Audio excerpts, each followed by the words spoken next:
ప్రభునందు ప్రియమైన సహోదరులారా సహోదరులారా, మన రక్షకుడు మన ప్రభు అయినటువంటి యేసుక్రీస్తు వారి యొక్క ఘనమైన ఉన్నతమైన నామంలో చేరువచ్చి ఉదయకాలం ఆరాధించిన, ఆయన సన్నిధిని అనుభవించిన ప్రతి ఒక్కరికి, మరి అదేవిధంగా ప్రేమతో నన్ను ఆహ్వానించిన ప్రియులు రాజాన్న గారి కుటుంబము నా ప్రేమ వందనాలు తెలియజేస్తున్నా. దైవ గ్రంథంలో నుండి దేవుని వాక్యాన్ని మనము చదువుకుందాం. పరిశుద్ధ గ్రంథములో మనమందరం ఎరిగినటువంటి లేఖన భాగము 103వ కీర్తన 103వ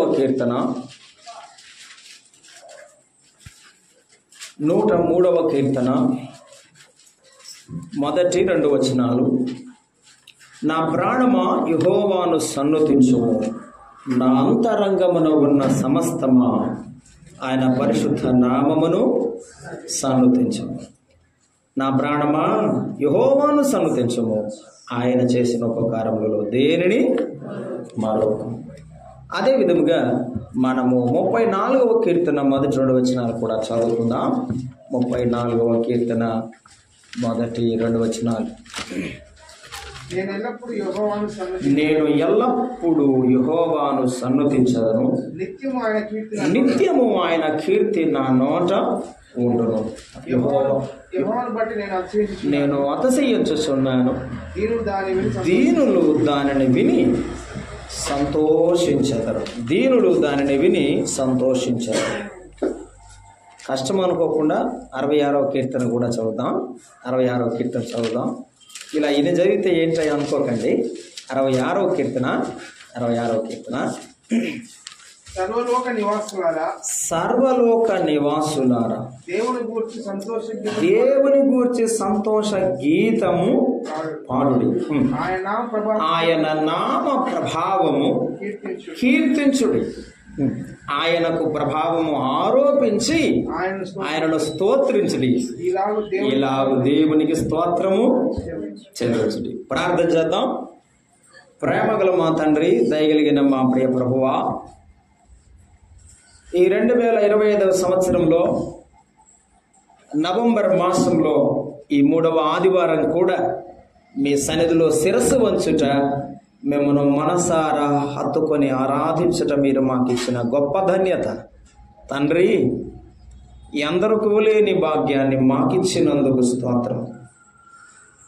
మా ప్రభువా, మీ వాక్య భాగమును మేము చదువుకొని ఉన్నాము. మాతో మాట్లాడమని గంపెడు ఆశతో మీ వైపు ఎదురు చూస్తున్నాం. కనికరం చూపండి.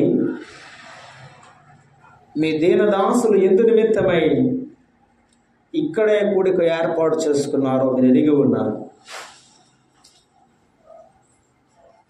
మాతో మీ వాక్యమును మాట్లాడుచుండగా మీ నామమునకు మహిమ, మా ఆత్మీయ జీవితాలకు క్షేమం, పాపికి రక్షణ అనుగ్రహించి మహిమ పొందుమని మా ప్రభువైన క్రీస్తు యేసు నామమున వేడుకొనుచున్నాము తండ్రి, ఆమేన్. ప్రభువునందు ప్రియమైన సహోదరులారా సహోదరులారా, మనము కీర్తనల గ్రంథమును ధ్యానం చేసేటప్పుడు లేక చదివేటప్పుడు మనకు చాలా విషయాలు ప్రభువు మనతో మాట్లాడుతూ ఉంటాడు. ఈవేళ ప్రభువు నాతో మాట్లాడిన 2-3 విషయాలు మీ దృష్టికి తీసుకొని రావాలని నేను ఇష్టపడుచున్నాను. 103వ కీర్తనలో దావీదు జీవితం దేవుని ప్రభావముతో, దేవుని యొక్క కృపతో, దేవుని యొక్క దయతో నిండింది. ఈ ఉదయకాలం దావీదు జీవితంలో జరిగినటువంటి సంఘటనల ద్వారా దావీదు దేవుని ఎలాగూ స్తుతించాడో మనం ఆలోచన చేయబోతున్నాం. అలాగూ ఆలోచిస్తూ ఉండగా మనం ఎలాగూ ప్రభువుని ఘనపరచాలో, హెచ్చించాలో, ఆయన ప్రభావమును ఎలాగున మనము అందరి ఎదుట కొనియాడాలో మనం జ్ఞాపకం చేసుకుందాం. ప్రియులు రాజా బ్రదర్ చెప్పినట్లు ప్రభువు వారికి ప్రతి సందర్భంలో చేసిన ఉపకారాన్ని వారు తలపోసుకుంటున్నారు. మంచిదే, కానీ అదే సందర్భంలో తానున్న ఏ స్థలంలో ప్రభువుని గణపరచాలని ప్రభు ఉదయకాలం మనతో కూడా మాట్లాడుచున్నాడు. ఒకవేళ మన ఉద్యోగంలో ఉంటే అక్కడ, మనం వ్యాపారంలో ఉంటే అక్కడ, వ్యవసాయంలో ఉంటే అక్కడ, మనం ఎక్కడ ఉంటే అక్కడ ప్రభువు నామాన్ని ఘనపరచాలి. 103వ కీర్తన మనం చదువుకున్నాము. దావీదు లోకంలో వారితో చెప్పడం లేదు, తన కుటుంబంలో వారితో చెప్పడం లేదు. ఎవరితో చెప్తున్నాడు? నాతో, నేనే. దావీదు తనతోనే, మనము మనతోనే. ఏమని చెప్పాలి? నా ప్రాణమా యెహోవాను సన్నిధించు. ఇట్స్ నాట్ ఇనఫ్, అంతటితో అయిపోలేదు. ఆయన చేసిన ఉపకారములలో దేనిని మర్చిపోవద్దు. ఎప్పుడైనా ఒంటరిగా కూర్చున్నప్పుడు నా ప్రాణమా యేసయ్యను ఎప్పుడైనా మర్చిపోయావా? ఆయన చెప్పిన విషయాన్ని, ఆయన చేసిన మేలుడు ఎప్పుడైనా మర్చిపోయావా అని అనుకుంటే ఆయన పాదాలు విడిచిపెట్టే క్షణం ఉండదు మన జీవితంలో. ఆయన విడిచిపోవునట్టు దుష్ట హృదయం ఏ వ్యక్తికి పుట్టదు, ఆయన నమ్మిన వారికి. దావీదు అటువంటి వాడే. దావీదు కనుల ఎదుట ఆ మాట చెప్పుచున్నప్పుడు, ఏ విషయంలో మర్చిపోవద్దని చెప్పుచున్నప్పుడు దావీదు యొక్క జీవితం అంతా తన కళ్ళ ముందు కదిలాడుతుంది. ఎలా పరిస్థితిలో జన్మించాడో, ఏ పరిస్థితుల మధ్య ఎదిగాడో 77వ కీర్తనలో దావీదు గురించిన ఒకే ఒక మాట అక్కడ మనకు రాయబడి ఉంటుంది. దేవుడు గొర్రెల దొడ్డి నుండి ఎలాగున్న రాజసింహాసనానికి తన ప్రజలను పరిపాలించడానికి తీసుకుని వచ్చాడో ఆ విషయాలు కళ్ళ ముందు కదిలాడుతుండగా దావీదు మర్చిపోగలడా? ఆ మాట చెప్పు. దావీదు మర్చిపోగలడా? మర్చిపోలేడు. నీ జీవితంలో జరిగిన సంఘటనలు, నా జీవితంలో దేవుడు చేసిన అద్భుతాలు, అవన్నీ కళ్ళ ముందు కదిలాడుతున్నప్పుడు మనము యేసయ్యను మర్చిపోగలమా? ఇలాగే చెప్పాలి, యేసయ్యా నేను నిన్ను మరువను, నేను నిన్ను మరువను. ఇది కృతజ్ఞత గుండెలో నుండి పైకి వచ్చే స్తుతి. నమ్మిన విశ్వాసులు రావాల్సిన స్తుతి. అందుకే ఉపకారాలు గుర్తుపెట్టుకో, ఉపకారాలు లెక్క పెట్టుకో. యేసయ్య చేసిన మేలుడు లెక్క పెట్టుకో. ఇప్పుడే నేను ఇక్కడికి వచ్చిన తర్వాత ప్రభు నాతో ఒక విషయాన్ని గుర్తు చేశారు. ఆ విషయాన్ని ఇప్పుడు మీ ముందు చదివి వినిపించి మనం ధ్యానం చేద్దాం.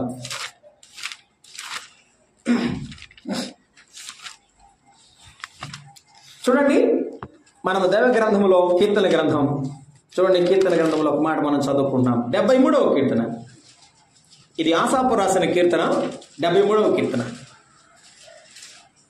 మొదటి వచనం నుండి 20వ వచనం వరకు ఆసాపు చేసిన ప్రార్థనలో అంత ఆయాసం ఉంది, అంత ఆయాసం ఉంది. లోకంలో వాళ్ళని చూసి వాళ్ళు అట్ట ఉన్నారు, వీళ్ళు ఇట్ట ఉన్నారు, నాకెట్లా ఉంది, నేనేంది, నా పరిస్థితి ఏంది, నా జీవితం ఏందని చెప్తూ వచ్చాడు ప్రార్థిస్తూ. 22 అంటాడు, అయ్యా నేను తెలివిలేని ప్రసిప్రాయుడు. నీవెంత మేలు చేశావో, నీవెంత ఉపకారం చేశావో నాకు గుర్తులేదు. నేను తెలివిలేని వాడు. ఎందుకు ఒక్కోసారి నేను ఇలా మాట్లాడతానో నాకు తెలియదు. ఇప్పుడు నీ సన్నిధిలోకి వచ్చానయ్యా, నీ సన్నిధిని నేను మృగము వంటి వాడనైతే అయినను ఎల్లప్పుడూ నీ యొద్దే చెప్పమాడా, నీ యొద్దే ఉంటాను, నీ యొద్దే ఉన్నాను. యేసయ్య దగ్గర ఉంటే యు విల్ బి ఎన్లైటెడ్. నీ దేవుడు నిన్ను వెలిగిస్తాడు, ఆధ్యాత్మికంగా, మానసికంగా. నీ జీవితాన్ని, నా జీవితాన్ని వెలిగిస్తాడు. ఆయన ఎదుట కృతజ్ఞత కలిగి బ్రతుకుతాం, మర్చిపోం. అందుకే ప్రార్థన చేస్తున్నాడు కాబట్టి దేవుడే ఆ ఆసాపు మనసును వెలిగించాడు.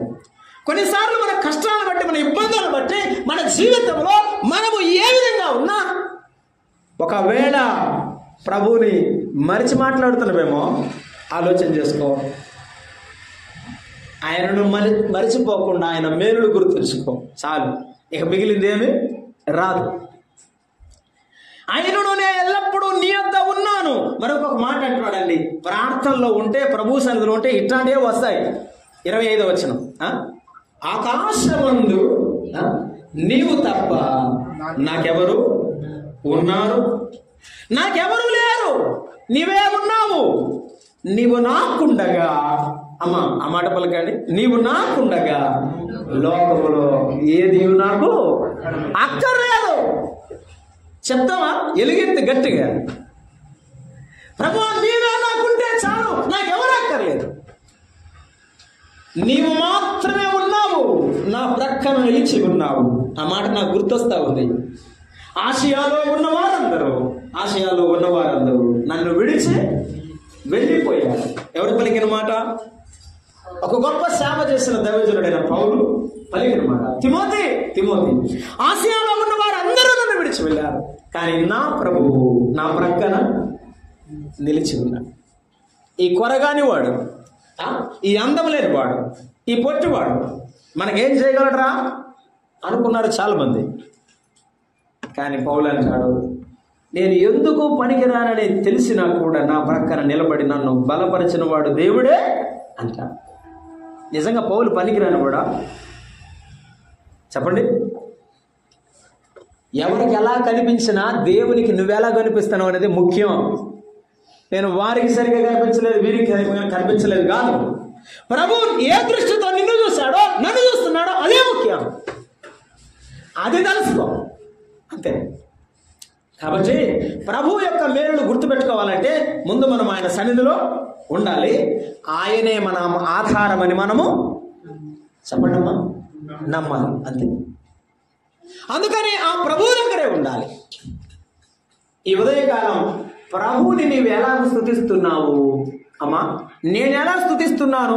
ప్రభువుని మనం ఎలాగూ స్తుతించాలి. అక్కడ మనం చదువుకున్నాం 66వ కీర్తనలోనే మొదటి 2 వచనాలు మనం చదువుకున్నాం. ఏమని చదువుతారా? 66వ కీర్తన మొదటి వచనం. దావీదు చెప్పాడు, మరిచిపోకుండా ఉండు అన్నాడు. అమ్మ మరిచిపోకుండా ఉందాం, గుర్తుపెట్టుకుందాం. మనము మన పిల్లలకు కూడా చెప్తాం. గిద్యోను చెప్పాడు ఏమని? మా పితరులు మాకు వివరించిన, న్యాయాధిపతుల గ్రంథంలో మాట ఉంటుంది, వివరించిన అద్భుత కార్యములు ఏమాయను అంటే అర్థం ఏమిటి? గిద్యోను తల్లిదండ్రులు వారి పితరులు గిద్యోనుకు చెప్పారు. కొన్ని కష్టకాలంలో గుర్తుకు వచ్చి దేవునితో చెప్తున్నాడు ఏమని? వారు మాకు చెప్పారు, నువ్వు ఇంత బలవంతుడవు, ఇంత గొప్ప దేవుడు అని చెప్పారు, మాకు చేసావు కదయ్యా అని చెప్పారా లేదా? కాబట్టే చెప్పాడు. మనం మన పిల్లలు కూడా అదే చెప్పాలి. నాయనా, నేను యవన బిడ్డగా ఉన్నప్పుడు దేవుడు నాకు ఇది చేసినాడురా, నేను దాటిపోయిన నీవు యేసయ్యను మరిచి పోకూడదు అని చెప్పాలి. మనం మరిచిపోకూడదు, మన పిల్లలకు కూడా మనం అదే చెప్పాలి. చూడండి ప్రభువుని ఎలా కనపరిచాడో కీర్తనకారుడు. 66వ అధ్యాయం 66వ కీర్తన మొదటి వచనం. సర్వలోక నివాసులారా దేవుని గూర్చి సంతోష గీతము పాడండి. ఇప్పుడు చెప్పండి అమ్మా, దేవుని స్తుతించడంలో అంటే మనం ఏం చేయాలి? నాకు ఆ పాట పాడాక అంటే నా తమ్ముడు నా స్వరం బాగోలేదనేవాడు ఉన్నారు, నాకు అసలు పాటే రాదనేవాడు ఉన్నారు.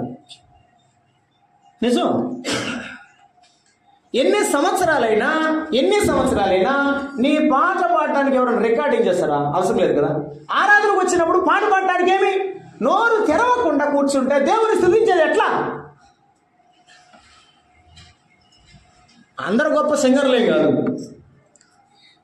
నేను ప్రారంభంగా కొత్తగా ప్రభువు నమ్ముకున్న దినాల్లో పాట పాడితే, ఒరే మీరు పాట ఆపండిరా, మేము ఇంట్లో కూర్చోలేమనేవాళ్ళు. మైకులో పాట పాడితే 7 స్వరాలు బలుగుతూ ఉన్నాయి, ఆపండి పాట అనేవాడు ఒక ఆయన. తర్వాత నేను పాటలు పాడేవాడిని మీటింగ్స్లో. తిమోతి మేమిద్దరం కలిసి పాడేవాళ్ళం మీటింగ్స్లో. ఒక విషయం ఏమిటంటే, నీకు నీ ప్రభువుకు సంబంధించిన విషయం అది. నీవు స్తుతిస్తున్నది ఎవరిని? ప్రభువుని. నీ స్తుతి అంగీకరించేది ఎవరు? ప్రభు. ఇంకెవరితో ఏం పని? నోరు తెరిసి గొంతెత్తి పాట పాడాలి కదా. 66వ కీర్తన అంటాడు, సంతోషముతో పాట పాడతారు. ఎలా పాట పాడతారు చెప్పండి? పాడతారు ఆరాధన సంతోషంతో పాట. అప్పుడే హృదయం ద్రవిస్తుంది, ప్రభు బల్ల యొద్ద సాగిలి పడుతుంది. ఈ నోటితో చేసిన ఆరాధన గురించి ప్రభువు చెప్పాడు, ఈ ప్రజలు నన్ను పెదవులతో, మీరు చెప్తారని మీకు తెలుసని నేను చెప్పడం లేదు, మీరు చెప్తారు. ఏమంటాడు? ఈ ప్రజలు నన్ను ఎలా ఆరాధిస్తున్నారు? పెదవులతో నన్ను గణపరచదు కానీ వారి హృదయం నాకు చాలా. ఇప్పుడు ఏం చేద్దాం మనం? హృదయంతో పాడదామా, నోటితో పాడదామా? అంటే ఎవరు మెచ్చుకున్నా మెచ్చుకోకపోయినా, ఎవరికి ఇష్టమన్నా ఇష్టం లేకపోయినా, నా పాట నా ప్రభువుకు పాడుతున్నాను, నా స్తుతుల మీద నా ప్రభువు ఆశీనుడు అవుతాడు. నా పాట పాడుతుండగా హోమం వలె ఆయన పాదాల దగ్గరకు చేరాలని ఆనందంగా ఏం చేయాలి? చెప్పమ్మా. పాట పాడాలి. పాట పాడతారా లేదా? పాట పాడతారా లేదా? పాడతారా? రైట్, ఇప్పుడే పాడండి మీరు. నేను మీకు తెలిసిన పాడే పాడిస్తాను, గట్టిగా పాడండి, మనసారా పాడాలి పాట. అందుకే అంటుంది పాట పాడేటప్పుడు తాళం రాగం కొంతమందికి అవసరమే, మంచిదే, అది వాస్తవమే, నేను కాదన్న. కానీ పాట అందరూ పాడటం అలవాటు చేసుకోవాలి. ఆరాధనలో కానీ మిగిలిన సందర్భాలు కానీ పాట పాడుతుంటే కొంతమంది ఆయన వాయించుకుంటాడు, ఆయన పాడుకుంటాడు, మైక్ ఆయన చేతిలో ఉంది, మన మాట ఊరికి కనపడుతుంది అనుకుంటున్నారు. ఎవరో వినటానికి నువ్వు పాడద్దు. ఎవరు వినటానికి పాడాలి? యేసయ్య వినటానికి పాడాలి. నా దీపమును వెలిగించువాడు నా చీకటిని వెలుగుగా చేయు. నా దీపమును వెలిగించువాడు నా చీకటిని వెలుగుగా చేయు. జలరాశుల నుండి బలమైన చేతితో, జలరాశుల నుండి బలమైన చేతితో వెలుపలచేసిన బలమైన దేవుడు, వెలుపలచేసిన బలమైన దేవుడు యెహోవా నా బలమా. యథార్థమైనది నీ మార్గం, పరిపూర్ణమైనది నీ మార్గం యెహోవా. నీ పాట పాడుతుంటే ప్రభు ఆనందిస్తాడు. నీ కుమారుడు ఉన్నాడా, వాడు తప్పటడుగులు వేస్తుంటే సరిగినాడు మన కర్ర తీసుకుంటావా ఏంటి? కాదుగా. అమ్మో నడకరా నా పిల్లోడు ఏమి నడుస్తున్నాడని అబ్బురు పడతావు. పాట రాని నువ్వు పాట పాడితే యేసయ్య సంతోషించడా? అవును. మరొక మాట, పాట పాడే ప్రభువుని గణపరచాలి. 47వ కీర్తన 7వ వచనం. 47వ కీర్తన 7వ. దేవుడు సర్వభూమికి రాజై ఉన్నాడు. ఒక పాట ప్రారంభంలో పాడావు, సరిగా రాలేదు, ఏం చేయాలి? ఇంకా పాడగా పాడగా పాడగా ఏమవుతుంది? చాలా చక్కగా పాడతావు, నీవే మంచి గాయకుడు అవుతావు. రమ్యముగా పాడగలవు. ప్రభువుని స్తుతించగా ప్రభువుని ఘనపరచగా పాటల ద్వారా ఆయన హెచ్చిస్తూ ఉండగా, ఆ ప్రభు యొక్క సన్నిధిలో ఆయన ఆత్మ నడిపిస్తుండగా రమ్యముగా పాడే గొప్ప కృప ఇస్తాడు. పాట పాడిన ప్రభువు పాట ఎలా పాడాలట? అయినట్టు పోయినట్టు. ఏదో ఒకట్లా బ్రదర్ చెప్పదు. నేను ఒక చోట కుటుంబ ప్రార్థనకు పోయాను, అది పుట్టినరోజు కుటుంబ ప్రార్థన. అప్పటికే చాలా లేట్ చేశాడు ఆ సంఘ పెద్ద. వాక్యం చెప్పడానికి కూర్చున్నాను. అబ్బాయి ఎక్కడి నుంచో బండి వేసుకొచ్చాడు, మీరేనా ఏం చేయట్లేదు అని సంఘ పెద్ద గట్టిగా హడావుడి చేసి ప్రార్థన చేసి పాట పాడమన్నాడు. ఆయన తీస్తున్నాడు పుస్తకం, ఈయన తీస్తున్నాడు పుస్తకం. పాట, స్తుతి పాట వాళ్ళకి మనసుకు నచ్చింది రాలేదు, తీస్తున్నారు. చివరికి ఒక ఆయన ఏదో ఒకటి పాడండి అన్నాడు. ఇంకొక ఆయన పరదేశం మోపుడు ఇల్లారని మొదలు పెట్టాడు. ఇంతకు ఆ పాట ఎప్పుడు పడాలా? ఎన్ని సంవత్సరాలు పాటలు పాడుతున్నా స్తుతి పాట ఏదో, ఆరాధన పాట ఏదో, సిలువు ధ్యానం పాట ఏదో, సువార్త పాట ఏదో, వాక్య ధ్యానం పాట ఏదో తెలియపోతే ఎట్లా? ఇక పాట మొదలుపెట్టిన దగ్గర నుంచి ఒక ఆయన ముందుకు పోతున్నాడు, ఒక ఆయన వెనక్కి పోతున్నాడు. నాకేం అర్థం కావట్లేదు. పాట నడిపించే వాళ్ళు నడుపుతుంటే వాళ్ళు వెనకమాల పెట్టి పోవాలా, మనం వాళ్ళు వదిలిపెట్టి పాడవుడు పోకూడదు. అప్పుడేమవుతుందంటే ఆ రమ్యత పోతుంది. అక్కడున్న 10 మంది కలిసి పాడలేరు, ఒకరు ముందు ఒకరు వెనక అనుకున్నాడు. పాడకుండా ఎలా పాడాలి? చక్కగా పాడాలి. ఎలా పాడాలి? రమ్యముగా పాట పాడాలి. అవును, ఎర్ర సముద్రం దాటిన తర్వాత కన్నీళ్లతో పాడిన పాట కన్నీళ్లతో వారు పాడిన పాట. ప్రభువా, వేల్పులలో నీ వంటి వాడు ఎవరున్నారు? పరిశుద్ధతను బట్టి నీవు మహనీయుడు. ఆ నీళ్ల మధ్య కాకుండా ఆరిన నేల మధ్య నడిచి పరుగులెత్తుకొని బయటకు వచ్చిన తర్వాత వారికి వచ్చిన హృదయంలో నుండి పొంగిన పాట ఆ పాట. ఆరాధనలో పాట పాడితే ఒకవేళ ఎవరైనా రెడీగా లేకుండా ప్రిపేర్డ్గా రాకుండా ఉన్న వాళ్ళు కూడా పాట పాడగానే గుండెలో నుంచి నీకు వస్తున్న పాట రాగానే వారి గుండె పగిలి కన్నీటితో ఆరాధన చేయాలి. మనం రెడీగా రాకపోతే ఆరాధన ఎవరు కన్నీటితో ప్రార్థన చేస్తారు, ఆరాధన చేస్తారు? పాట పాడి మనం ఏం చేయాలి? ప్రభువును ఘనపరచాలి. రమ్యముగా పాడాలంటే ప్రాక్టీస్ చేయాలి. పాడి పాడి మన ఇంటిలో ఉన్న చిన్న చిన్న పని చేసుకుంటున్నా పాట పాడుతూ ప్రభువుని స్తుతిస్తూ పని చేసుకుందాం. పాతకాలపు భక్తులు అలాగే చేశారు. వారి పెద్ద చదువులేమి లేవు, వారికి చదివి రాదు, అసలు పుస్తకం తెరిచి చదివేవారు కూడా కాదు. కానీ వారికి అన్ని పాటలు బుర్రలోనే ఉంటాయి. ఎలా? ఊరికే వచ్చాయా? కాదు. ఆ ప్రభువుని ధ్యానం చేస్తూ పాట పాడుతూ ప్రభువుని మయపరుస్తూ ఆ బలముతో ముందుకెళ్ళేవారు. సంవత్సరాలు ప్రభువుని ఆరాధన చేసిన వారు. మరొక మాట చెప్తాను. రమ్యముగా పాట పాడాలి. 98వ కీర్తన 4వ వచనం చదవండి. 98వ కీర్తన 4వ వచనం. పాటలతో స్తుతించే మనం సర్వభూజనులారా యెహోవాను బట్టి ఉత్సాహించుడి, ఆర్భాటముతో సంతోషగానము చేయండి. ఆర్భాటముతో పాట పాడండి. అవసరం లేదు అని అనుకోవద్దు. మన ప్రభువు పరలోకములో నుండి మధ్యాకాశములోనికి దిగి వచ్చేటప్పుడు ఎలా ఉంటుందో చెప్పాడు పౌలు భక్తుడు తెస్సలోనిక పత్రిక 4వ అధ్యాయంలో 16. ఎలా వస్తాడట ప్రభు? ఆర్భాటముతో. అలా వినండి, మహారాజు సర్వలోకము రాజు దిగి వస్తున్నాడు హో అని రాజు ముందు డప్పు కొడతారు. చూడండి, ఇక్కడ భూలోకంలో రాజుల ముందే చాలా మంది మంచి మంచి వాయిద్యాలు వాయిస్తూ ఆయన వస్తున్నాడు ఊరేగింపుతో తీసుకెళ్తారు. పరలోకానికి రాజు వస్తే కనపడదా? కాబట్టి ఏం చేయాలి? సంతోషముతో పాట పాడాలి, రమ్యముగా పాట పాడాలి, ఎలుగెత్తి బిగ్గరగా ఆర్భాటముగా పాట పాడాలి. పాట స్వరాన్ని కాపాడుకోవడానికి అని కాదు, అది మామూలుగా పెయిడ్ ఆర్టిస్ట్ లేకపోతే సింగర్స్ చేసే పని. కానీ ఆరాధన చేసే విశ్వాసం చేయాల్సిన పాట ఎలా ఉండాలంటే గొంతు ఉన్నదా లేదా ముఖ్యం కాదు. నా మనసారా పాడుతున్నప్పుడు ప్రభువుకి ఆర్భాటముతో బిగ్గర శబ్దముతో ప్రభువుని కనపరచాలి. ఇది ఎందుకంటే స్వచ్ఛమైన మనసు నుంచి వచ్చే స్తుతి. అర్థమైందండి? స్వచ్ఛమైన మనసు నుంచి వచ్చే స్తుతి పాట ఎప్పుడైనా గట్టిగా ఉంటుంది, బిగ్గరగా ఉంటుంది. రెండవది చక్కగా ఉంటుంది. మూడవది ఆనంద ముఖముతో. ఎలా చెప్పండి?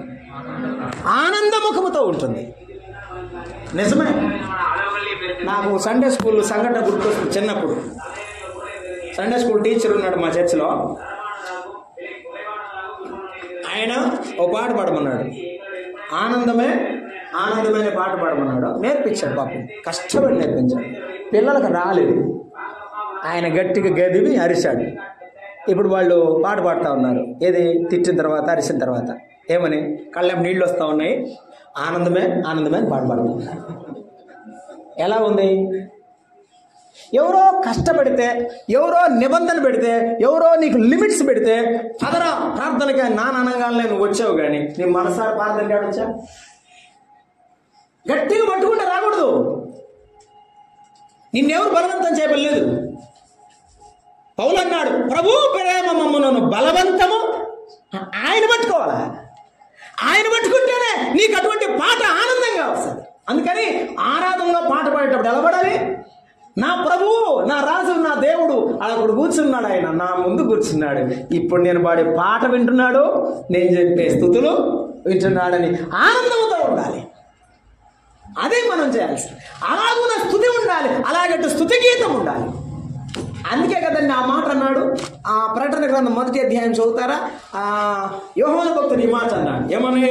1వ అధ్యాయంలో 12, 13 వచనాలు చదువుకుందాం. ఇది వినగా నాతో మాట్లాడుచున్న స్వరం ఏమిటో అని చూడ తిరిగి తిని అన్నాడు. అక్కడ సెంటెన్స్ గమనిస్తారా మీరు? ఇది వినగా అన్నాడు. విన్నాడా? చూశాడా? అది వినగా నాతో మాట్లాడుతున్న వినబడుతున్న స్వరం ఏమిటని చూడ తిరిగి తిని అన్నాడు. విన్నప్పుడు తిరిగాడు. తిరిగితే సువర్ణ దీపస్తంభముల మధ్య ఒక మనుష్య కుమారుడు కూర్చున్న మనుషుని పోలిన వాడిని చూశాడు. నీవు దేవుని వాక్యం వింటున్నావు, ఆ వాక్యపు వెలుగులో ఆయన స్వరూపాన్ని నీవు నిదానించి చూడగలగాలి. అది ఆరాధన, అది స్తుతి. మన ఎదుట ఏమి లేదు అనుకోకూడదు. నేను మీకు అర్థమయ్యే సందర్భంలో సామాన్యమైన మాటలు చెప్తాను. ఒక చిన్న పిల్లవాడికి అది కూడా కుక్క ఉంది అన్నాం అనుకోండి, ఇప్పుడు పరిగెత్తుతాడు. చూడ్డిగా పరిగెత్తాడు. ఎందుకు? వానికి మస్తిష్కం మెదడులోకి, మైండ్లోకి వానికి ఒక పిక్చర్ వస్తుంది. అదిగో కుక్క అనగానే ఏమొస్తుంది? కుక్క రూపం వస్తుంది అంతే. ఇంకా వాడికి భయం వచ్చి పారిపోతాడు. ఇంకంతే, అక్కడ ఉందో లేదో కూడా గమనించుకొని వెళ్ళిపోతాడు. అర్థమైందా? ప్రభు సన్నిధికి వచ్చిన తర్వాత, ప్రభువుని ఎదురు కూర్చున్నాడు అన్న తర్వాత ఆయన స్వరూప్యాన్ని నీవు ఆత్మీయ నేత్రాలతో చూస్తూ పాడాలి. అది ఆయన ముఖమును చూస్తూ, ఆయన స్వరూపాన్ని ఆనందంతో చూస్తూ అలాగూ నన్ను స్తుతిస్తుండగా ప్రభు ఆనందిస్తాడు. ఆరాధనలో చేయవలసిన స్తుతి ప్రభువుని పాటల ద్వారా పాడుతున్నప్పుడు అనుభవించాల్సిన ఆత్మీయమైన అనుభవం ఇది. దావీదు నా ప్రాణమా మర్చిపోవద్దు, గుర్తుపెట్టుకుంటున్నాడు. స్తుతించడంలో కూడా 66వ కీర్తనలో పాటలతో స్తుతించండి అని చెప్పాడు. 66వ కీర్తన మొదటి వచనం మరలా చదువుదాం చూడండి. 66 మొదటి వచనం. పాటలతో స్తుతించాలి.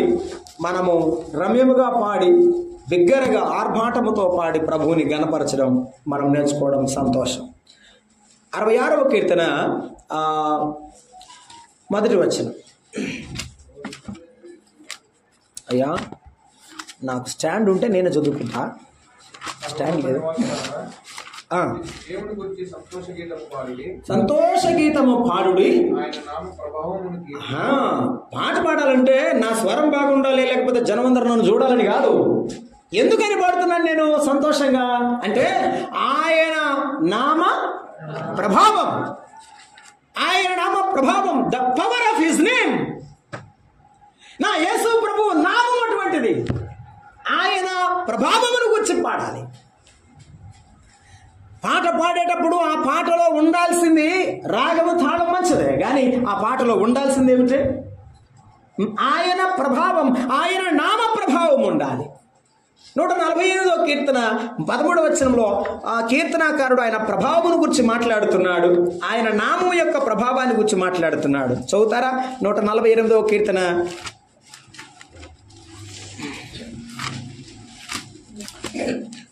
13వ వచనం. అందరూ యెహోవా నామమును స్తుతించుదురుగాక. ఆయన నామము మహోన్నతమైనది. ఆయన ప్రభావము భూమి ఆకాశములకు పైగా ఉన్నది అన్నాడండి. స్తెఫను భక్తుడు రాస్తూ అపోస్తల కార్యములో ఆయన ఆకాశమండలము కంటే మిక్కిలి హెచ్చైన వాడిని హెబ్రీ పత్రికలో రాశాడు. ఆకాశము తెరవబడ్డప్పుడు ఆయన తండ్రి కుడి పార్శ్వమున ఉన్నాడని స్తెఫను భక్తుడు రాశాడు. అవును, ఆయన ఉన్నతమైన స్థలములో ఉన్నవాడు. ఆయన ప్రభావం ఉన్నతమైన స్థలములో ఉంది. అంటే పరలోకములో ఆయన ప్రభావం ఉన్నది. ఆయన ప్రభావం ఎక్కడుంది? పరలోకము ఉంది. రోమాపత్రిక 9వ అధ్యాయము 5వ వచనంలో చెప్పాడు, ఆయన నిరంతరము స్తోత్రారుడై ఉన్నాడు, ఆయన సర్వభూమికి రాజై ఉన్నాడు అన్నాడు. అంటే ఆయన ప్రభావం ఎక్కడుంది? భూమి మీద ఉంది. ఆయన ప్రభావం పరలోకములో ఉంది. ఆయన ప్రభావం భూమి మీద ఉన్నది. అవును, ఆయన వస్త్రం ముట్టుకున్నప్పుడు కలిగిన ప్రభావం, ఆయన బురద రాసి ఒక గుడ్డివానికి రాసినప్పుడు చూసిన ప్రభావం, నీ జీవితంలో, నీ కుటుంబంలో, నీ జీవితంలో జరిగిన ఆయన అనేక గొప్ప కార్యాలు, ఆయన ప్రభావం మర్చిపోతే ఎలా? నేను సంఘటన గుర్తు చేస్తాను. ఒక తల్లి తన బిడ్డను అడవిలోకి తీసుకువెళ్ళింది. వెళ్ళాల్సిన పరిస్థితి వచ్చింది. అందరూ వదిలిపెట్టారు. ఆ బిడ్డను అక్కడ విసిరివేసి, బైబిల్ రాసిన మాటే, ఆ బిడ్డను అక్కడ విసిరివేసి దూరంగా వేసి తల మీద చేతులు పెట్టుకొని ఏడుస్తుంటే దేవుడు అన్నాడట, హాగరు ఎందుకు ఏడుస్తున్నావు? నేను నీళ్ళు ఇస్తాను, త్రాగి బతకండి. నీ కుమారులో నుండి 12 మంది రాజులను నేను ఇస్తాను. ఏడవద్దు, వెళ్ళమని పంపించాడు. నువ్వెప్పుడు ఏడుస్తున్నావో, ఎప్పుడు కన్నీరుతో ఉన్నావో, ఆ రోజు నిన్ను ఆదరించిన వాడు ఒకే ఒకడు, ఆ దేవుడు. నీ పేరు ఏమిటో ఎరుగనయ్యా, నీ పేరేమిటో ఎరుగనయ్యా, నా పేరుతో నన్ను పిలిచావయ్యా, నా పేరుతో నన్ను పిలిచావయ్యా, చూచుచున్న దేవుడవయ్యా, నన్ను చూసినావు. అప్పటి వరకు అబ్రహాము ఆరాధన చేసినా అప్పటి వరకు దేవుణ్ణి గుర్తే లేదు. గుర్తుంటే ఎందుకు వరకు ఉంటుంది? అబ్రహాము దాసుడే ప్రార్థన చేస్తే అబ్రహాము భార్య ప్రార్థన చేయవద్దా? లేదు. అబ్రహాము జీవితంలో ఉన్న దేవుడు ఆమె జీవితంలో లేడు. అయినా దేవుడు మాత్రం అబ్రహామును బట్టి ఆమెను మరిచి పోలేదు. నిన్ను బట్టి నీ బిడ్డలు మరిచేవాడు కాదు, నన్ను బట్టి నా బిడ్డలు మరిచేవాడు కాదు. ఆయన ఎంత కన్నీరు ఆయన పాదముల ఎదుట మనము కార్చామో గుర్తించుకొని ప్రేమించే గొప్ప దేవుడు ఆయన. అందుకని ఆయన ప్రభావాన్ని మర్చిపోవద్దు. నీవు ఏడ్చినప్పుడు నిలబడిన వాడు, నీకెవరు లేనప్పుడు నీ పక్కన నిలిచి నిన్ను ధైర్యపరిచిన వాడు, ఆయనను మర్చిపోవద్దు. ఆయన ప్రభావాన్ని మర్చిపోవద్దు. ఆయన స్తుతించడం మర్చిపోవద్దు. ఆయన ప్రభావాన్ని, ఆయన ఆశ్చర్య కార్యాలను మర్చిపోవద్దు. సరే, ఆకాశముల మీద ఆయన మహిమ ప్రభావం, భూమి మీద ఆయన ప్రభావం. ప్రభు అన్నాడు ఒక మాట, మాట చదువుతా.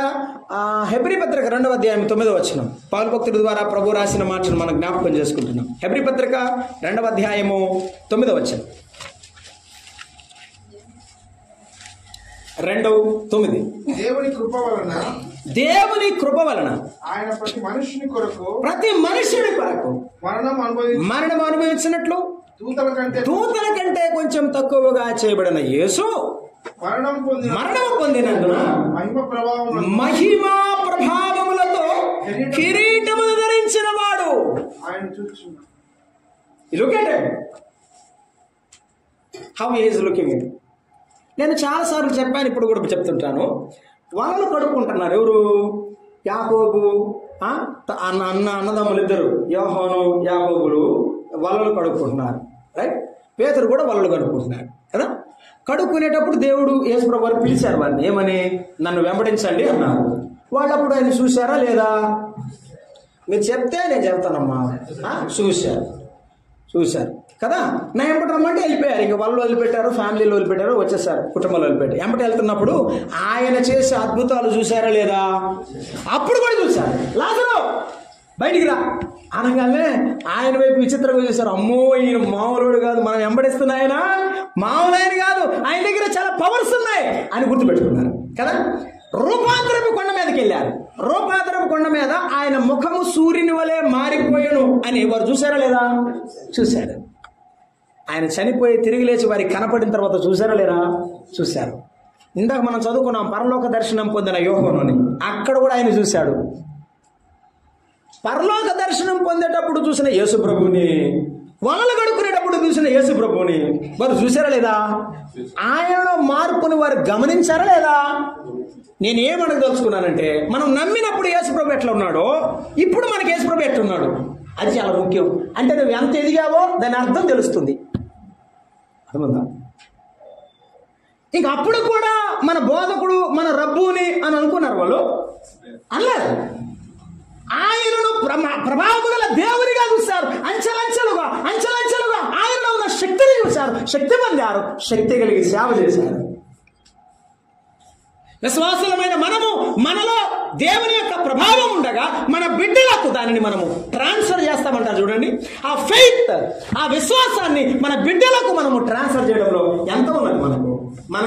మనం పాడే పాట, మనం చేసే స్తుతులు మన పిల్లలకు ఎలా ఉండాలంటే, ఇలానే ప్రభువుని మా నాన్న చూడగలుగుతున్నాడు, నేను కూడా ఇలాగా నేర్చుకోవాలనే ఆనందం ఉండాలి. మనం మన ప్రభువుని ఆర్భాటముతో స్తుతిస్తుండగా ఆయన మహిమను, ఆయన ప్రభావాన్ని మనం కొనియాడాలి. చాలా మంది కొనియాడు ఉంటారు యేసు ప్రభుని, ఏమని? రొట్టెలు పెట్టినందుకు. యేసు చాలా మంచోడండి, ఈరోజు భోజనం వండుకోకుండా రొట్టె పెట్టాడు అని ఉంటారు కొంతమంది.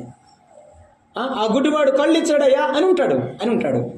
కానీ నువ్వేమనాలంటే నా కోసం ప్రాణం పెట్టాడయ్యా యేసయ్యా.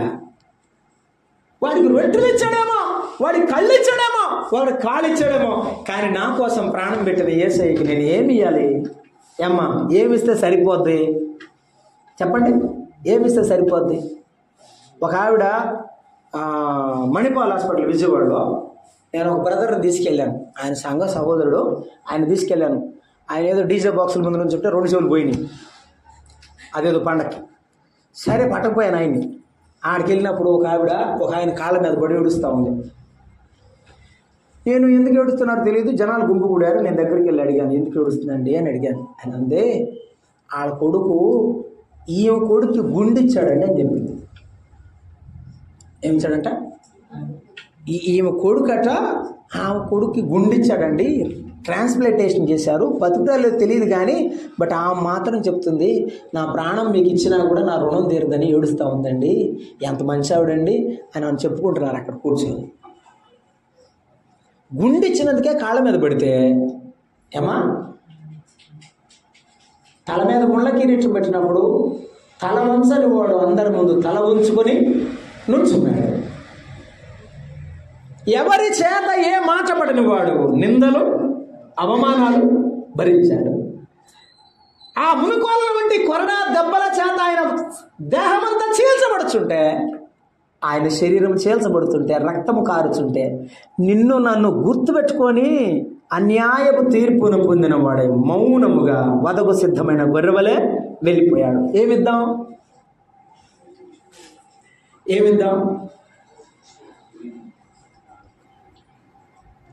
చెప్పండి? అందుకనే పాదాలునే కడగనా, ప్రభుని పాదాలునే కడగనా, కన్నీటితో కడిగి పన్నీరు పోయనా. మరియమ్మలాగా అత్తరు పోస్తావా? సెంట్ అయితే పోదామో, కానీ నువ్వు పెన వేసుకో ప్రభువుతో. కన్నీటితో కడిగి పన్నీరు పోయన, నన్నేలు స్వామికి నా జీవనాథునికి పాదాలునే కడగనా, ప్రభుని పాదాలునే కడగనా. నిజమే, ప్రభువుని స్తుతించేటప్పుడు, ఆయన ప్రభావం చూసేటప్పుడు గడగడ వణకి చూడండి. 96వ కీర్తన 9వ వచనం, సర్వభూజనుడారా ఆయన సన్నిధిని మీరేం చేయాలి? వణకండి. ఎందుకు? ఆయన ప్రభావం గొప్పది. నేను ఒక మాట గుర్తు చేస్తాను, ఈ సందర్భం అవసరం. మోషే అన్నాడు, అయ్యా అందరు తల ఒక కోరిక కోరుకుంటారు, దావీదు కూడా కోరుకున్నాడు, కానీ మోషే కోరిక విచిత్రమైంది. నేను నిన్ను చూస్తానయ్యా అన్నాడు. నన్ను చూస్తావా? అవునయ్య, నేను చూద్దాం అనుకుంటున్నాను అన్నాడు. నన్ను చూడలేవు కానీ నీ కోరిక నేను మన్నించా. నేను వెళుతూ ఉండగా నువ్వు ఆ బండసాటును దాక్కో, మేఘం సాటును నేను వెళ్తా, ఆ మేఘం సాటు నుంచి వచ్చే ప్రభావం, ఆ మహిమ నువ్వు చూస్తావు అంతే అన్నాడు. అలాగే అన్నాడు. ఆయన అలా వెళ్ళిపోతున్నాడు. ప్రభు సన్నిధిలో మోషే ఆయనను చూడడానికి ఇష్టపడ్డాడు. ఎంత ఆనందం! ఆయన చూడటం నీ ఆశీర్వాదం, నా ఆశీర్వాదం. ఆయనతో ఉండడం ఇదే దీవెన. అందుకే ప్రభు అన్నాడు, మీరేమడిగితే నేను అది ఇస్తానన్నాడు. ఎట్లా? ఆయనకు వేరుగా నువ్వు ఉండి అడిగితే ఇవ్వడుగా, ఆయనతో ఏకమై అడిగితే ఇస్తాడు ఆయన. కాబట్టి ఆయన ప్రభావాన్ని మర్చిపోవద్దు, ఆయన ప్రభావాన్ని విడిచి మనం ఉండవద్దు, ఆయన ప్రభావాన్ని కలిగి మనం ఉందాం. మొదటిది పాటలతో స్తుతిద్దాం, ఆయన నామ ప్రభావాన్ని మరొక స్తుతిద్దాం. ఆయన 66వ అధ్యాయం 3వ వచనం చదువుతారా? 66వ అధ్యాయం 3వ వచనం, 3వ వచనం, 66వ అధ్యాయము 3వ వచనం. దేవునికి స్తోత్రం చెల్లించుడి, ఈ కార్యములు ఎంతో గంభీర, నీ కార్యములు ఎంతో భీకరమైనవి, నీ బలాతిశయమును బట్టి నీ శత్రువులు లొంగి యుద్ధకు వచ్చేదారు. నీ శత్రువులు లొంగి నీ యుద్ధకు వచ్చేదారు. ఏమిటి? నీ కార్యాలు ఎంతో భీకరమైనవి. ఆయన ప్రభావం గలవాడు మాత్రమే కాదు, ఆయన గొప్ప కార్యాలు చేసేవాడు. ఎవరు? గొప్ప కార్యాలు చేసేవాడు. Believe it and get it. నమ్మి పొందాలి, అంతే, నమ్మి పొందాలి. అమ్మ నమ్ముకున్న తర్వాత చాలా జరుగుతాయి. మోషే వెళ్ళాడు, వాళ్ళందరికీ సువార్త చెప్పాడు. ఏమని? దేవుడు నాతో మాట్లాడాడు, మీరు యేసయ్యను నమ్మండి, ఈ ఐగుప్తులోంచి బయటికి తీసుకొని వెళ్తాము, దేవుడే తీసుకెళ్తాడు, రండి వెళ్దామని. నమ్మారా? నమ్మలేదు. దేవుడు అనేకమైన కార్యాలు వారందరి ఎదుట జరిగించిన తర్వాత గొప్పగా వారిని విడిపించాడు. కాబట్టి ఆయన భీకరమైన కార్యాలు మనం గుర్తుంచుకోవాలి. నమ్మక ముందు ఆయన మన పట్ల చేసిన కార్యాలు, నమ్మిన తర్వాత చేసిన కార్యాలు. ఏమండి? వారు విడిపించబడిన తర్వాత ఏం చేశాడు? నీళ్లు లేకపోతే నీరు ఇచ్చాడు, ఆహారం లేకపోతే ఆహారం ఇచ్చాడు, అగ్ని స్తంభముగా మేఘస్తంభముగా రాత్రి పగలు వారితో నడిచాడు. ఇప్పుడు నీతో నడుస్తున్నవాడు ఆయన కాదా? చెప్పు. ఆయనే, ఆయనే నీతో నడుస్తున్నవాడు.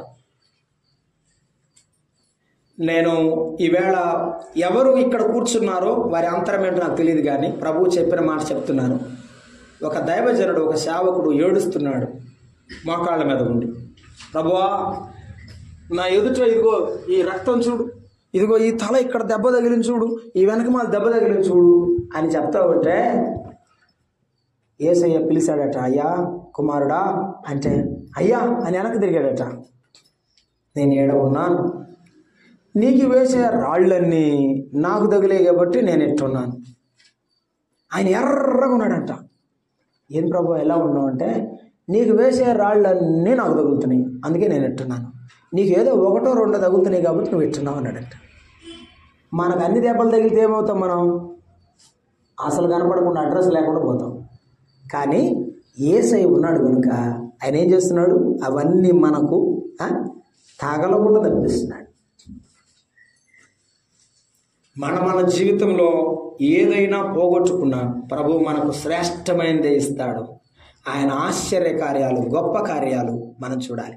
14వ అధ్యాయంలో మనము జ్ఞాపకం చేసుకుంటే, ఐగుప్తులో నుంచి వాళ్ళు బయటికి వచ్చిన తర్వాత వెనక ఐగుప్తు సైన్యం, ముందు ఎర్ర సముద్రం. ఏది ప్రభువా? చుట్టూ చూశారు, అరణ్యం, ఎటు వెళ్ళాలో అర్థం కాని పరిస్థితి. కానీ ఒక్కసారిగా వారు పైకి చూశారు. 14వ అధ్యాయంలో ఆ మాట మనం చదువుదాం. ఏం చేస్తాడంటే గొప్ప కార్యం చేసే ప్రభువు. నిర్గమాకాండం 14వ అధ్యాయం. నిర్గమాకాండం 14వ అధ్యాయంలో ఆయన చేసే పనిని మనం చూస్తున్నాము. 13వ వచనం. అందుకు మోషే, భయపడకుడి, యెహోవా మీకు నేడు కలుగజేయు రక్షణ. మీరు ఊరక ఏం చేయాలి? సైలెంట్, అంతే. మీరు ఊరక నిలుచుండి చూడండి, నేడు చూచిన ఐగుప్తీయుల మీదట మరి ఎన్నడూ చూడండి. అంతే. ప్రభువా నా ఎదురు ఉన్న గొప్ప సమస్య ఎప్పుడు నాకు కనబడకూడదు. అవును, మౌనంగా ఉందా? ప్రభువు కొరకు ఎదురు చూద్దాం, ప్రభువు కలుగు చేసుకున్న వారికి ఎదురు చూద్దాం. కొన్నిసార్లు ఆయన కలుగు చేసుకోకముందే మనం కలుగు చేసుకుంటాం. అది మన బలహీనత. మీకు చెప్తే అర్థం కాదు, కానీ ఉదాహరణ బైబిల్లో నుంచే చెప్తాను. నేను వచ్చే వరకు నువ్వు అర్పణ అర్పించొద్దు, ఈ అమాలేకులతో నువ్వు జాగ్రత్తగా ఉండమన్నాడు. ఎవరు? ఆ సమూయేలు. ఎవరితో? సౌలుతో. ఏం చేశాడు? నీది కాదు కదా పని, నువ్వు కాదు కదా అర్పించాల్సింది, యాజకుడు చేయాలి కదా. ఆకుండా ఏం చేశాడు? జనులు తొందర పెడుతున్నారు, ఇక్కడ ఉన్నవన్నీ రంకెలు వేస్తున్నాయి కాబట్టి నేనే సాహసించి చేశాను అన్నాడు. మనం సాహసించి చేయకూడని పనులు మనం సాహసించి చేయకూడదు.